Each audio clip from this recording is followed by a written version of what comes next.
ढोलकपुर में ठीक रात के 8 बज चुके थे। जैसे ही घड़ी की सुई 8 पर आई, एक अजीब सी हलचल शुरू हो गई। पूरे गांव में रोज की तरह एक साथ कई घरों की डोरबेल बजने की आवाज गूंजने लगी। टन टन, ये आवाज डर पैदा करने वाली थी। वैसे ही सभी लोग जल्दी जल्दी अपने घरों के दरवाजे अंदर से बंद कर रहे थे। हर इंसान डर के मारे कांप रहा था और उनके चेहरे पर एक गहरी चिंता और घबराहट साफ दिख रही थी। लेकिन बाहर से आने वाली डोरबेल की आवाज बंद नहीं हुई। दरवाजे बंद होने के बावजूद वह भयानक आवाज दीवारों के पार घुसकर सीधे लोगों के कानों में चुभ रही थी। लेकिन गांव में एक आदमी ऐसा भी था। उसका नाम था बीरबल। बीरबल इस लगातार और चीखती हुई डोरबेल की आवाज से बुरी तरह परेशान हो चुका था। उसका गुस्सा 7वें आसमान पर पहुंच गया था। उसने बिना कुछ सोचे समझे पूरे जोर से दरवाजे को खोला। दरवाजा खुलते ही पूरा मौसम जैसे बदल गया। एक जोरदार और तूफानी हवा का झोंका तेजी से सड़क से होता हुआ सीधा बीरबल के घर की तरफ बढ़ा। वह तूफानी झोंका उसके शरीर से ऐसे गुजरा कि बीरबल का सिर धड़ से अलग होकर एक तरफ गिर पड़ा। बीरबल दर्द से तड़पते हुए वहीं जमीन पर ढेर हो गया। उनमें से एक घर थुंग थुंग का था, जो बड़े मकान में रहा करता था। उसके पापा टंग टंग ने थुंग थुंग से कहा, बेटा थुंग थुंग, सुन, मैंने घर के सब दरवाजे और खिड़कियां अच्छी तरह से बंद कर दिए हैं। अब तू एक बात दिमाग में बिठा ले, गलती से भी किसी भी हालत में गेट मत खोलना। चुपचाप जा और अपने कमरे में सो जा। टीवी देखते मत बैठना। फिर थुंग थुंग ने कहा, पर पापा मुझे बहुत तेज सुसु लगी है, मैं क्या करूं? अगर मैंने अभी नहीं किया तो यही हो जाएगा। क्या मैं नीचे बाथरूम में जाकर आऊं? मैं बहुत जल्दी वापस आ जाऊंगा। फिर टंग टंग बोले, ठीक है तू जा, लेकिन सुन, तू जल्दी से जाकर फ्रेश हो और मेरी बात ध्यान से सुन, दरवाजा बिल्कुल मत खोलना। थुंग थुंग ने झुंझलाहट में बोला, हाँ पापा नहीं खोलूंगा। आप लोग बिना बात के इतना डरते क्यों रहते हो? मुझे सब समझ में आ गया है, मैं अब बड़ा हो चुका हूँ यार। यह कहकर थुंग थुंग नीचे के फ्लोर पर चला जाता है। बाथरूम में वह अच्छे से सुसु करके फरी होकर मेन डोर को देखता है और एक गहरी सोच में डूब जाता है। यार ये क्या ड्रामा है?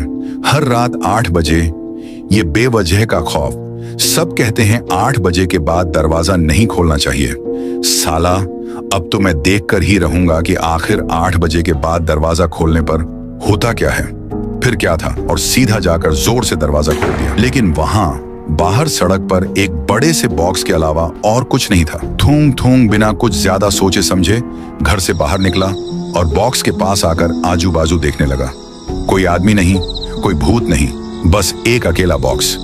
थूंग थूंग ने बॉक्स को उठाया और उसे अंदर ले जाने लगा। अंदर पहुंचकर उसने बॉक्स को टेबल पर रखा और उसे देखकर सोचता है, वाह, एक बॉक्स, किसी ने इसे यहां छोड़ दिया होगा। आज तो मजे ही मजे, इसमें कुछ तो लगता है, कहीं PS5 तो नहीं? कुछ भी हो, देखो, दरवाजा खोलने से मेरा फायदा ही हुआ। थुंग थुंग ने जैसे ही बॉक्स खोला, फिर वही अदृश्य हवा तेजी से जाकर थुंग थुंग के घर में घुसती है और सीधा थुंग थुंग के बदन से जा लगती है और पलक झपकते ही थुंग थुंग का भी सिर धड़ से अलग हो गया। वह खौफनाक हवा और भी ज्यादा स्पीड से ऊपर की ओर भागी और सीधा टंग टंग और उनकी पत्नी के बदन से जा टकराया और पल भर में उनका भी सिर कट जाता है। ढोलकपुर के एक बड़े मकान में अब केवल मौत का सन्नाटा छा गया था। ढोलकपुर में अब सुबह हो चुकी थी, लेकिन यह सुबह कोई नई उम्मीद नहीं लाई थी। जब एक नया पुलिस ऑफिसर जांच के लिए आया, उसका नाम था राइस्टार। राइस्टार ने पूरे परिवार की लाशों को ध्यान से देखा।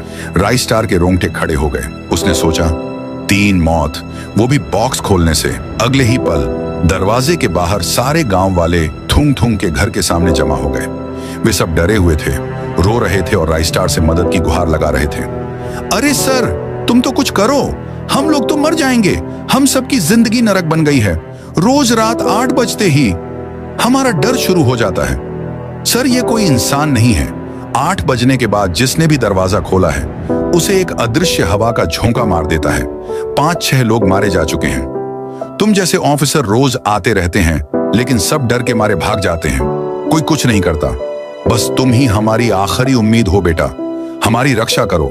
राइस्टार ने वचन देते हुए गर्व से कहा, गांव वालों, मैं तुमसे वादा करता हूं, मैं तुमको इस समस्या से छुटकारा दिलाऊंगा। यह मेरा कर्तव्य है और यह मेरा वचन है। मैं भागने वालों में से नहीं हूं। तुम लोग चिंता मत करो, मैं इस रहस्य को सुलझा कर ही जाऊंगा, चाहे इसके लिए मेरी लाश ही यहां से क्यों ना निकले। राइस्टार का साहस और चुड़ैल का सामना ठीक रात के 8 बजे बजते ही वही चिर परिचित दहशत भरी डोरबेल की आवाज पूरे गांव में एक बार फिर गूंज उठी। लोग रोते हुए दरवाजे बंद कर रहे थे। उनके चेहरे पर वही पुराना डर था, लेकिन राइस्टार नहीं डरा। वह सीधा मेन डोर की तरफ बढ़ा और दरवाजा खोला। बाहर सड़क पर वही बड़ा रहस्यमय बॉक्स रखा हुआ था जो थूंग थूंग को मिला था। राइस्टार ने मन ही मन सोचा, अरे ये तो वही बॉक्स है, बिल्कुल वही जिसे मैंने वारदात की जगह पर देखा था, और थूंग थोंग इसी के वजह से मारा गया था। अभी देखता हूं कि तुम क्या करते हो। ये सोचते हुए राइस्टार बॉक्स के पास गया और उसे उठा लिया। वह जानता था कि वह खतरा मोल ले रहा है, लेकिन उसने हिम्मत नहीं हारी। वह बॉक्स को घर के अंदर ले आया। राइस्टार ने टेबल पर बॉक्स को रखा और उसे सीधा खोल दिया। ढक्कन खुलते ही वही अदृश्य जोरदार हवा का झोंका तेजी से घर के अंदर राइस्टार की तरफ बढ़ने लगा। लेकिन इस बार परिणाम अलग था। वो झोंका घर के अंदर घुस नहीं पा रहा था। बार बार कोशिश करने पर भी नहीं घुस सका। अदृश्य हवा का झोंका चारों तरफ से घर में घुसने की बेकार कोशिश कर रहा था। दरवाजे और खिड़कियों पर बार बार टकराने के बाद जैसे ही उसे समझ आ गया कि वह घुस नहीं पाएगा, उस झोंके ने पल भर में अपना रूप बदल लिया, जो कि बेहद डरावनी लग रही थी। चुड़ैल गुस्से और हैरानी से चीखते हुए बोली, अरे ये क्या हो रहा है? मैं इस घर में घुस क्यों नहीं पा रही हूँ? कल तो मैं बिना किसी रुकावट के अंदर गई थी और आज यह अदृश्य दीवार कहाँ से आ गई?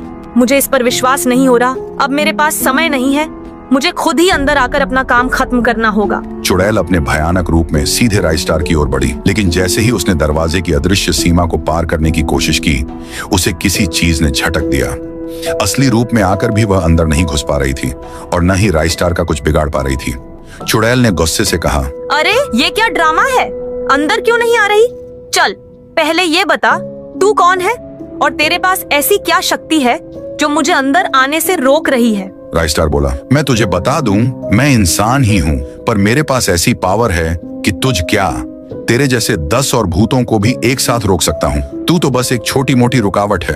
अब बकवास बंद कर, जल्दी से बता कि तू लोगों को हर रात 8 बजे क्यों मार रही है और ये बच्चों वाला खेल क्यों खेल रही है, वरना मैं इसी वक्त तेरा ये बॉक्स जला दूंगा। मुझे पता है तेरी सारी शारीरिक शक्ति और आत्मा इसी में बंद है। अब बता, जल्दी बोल।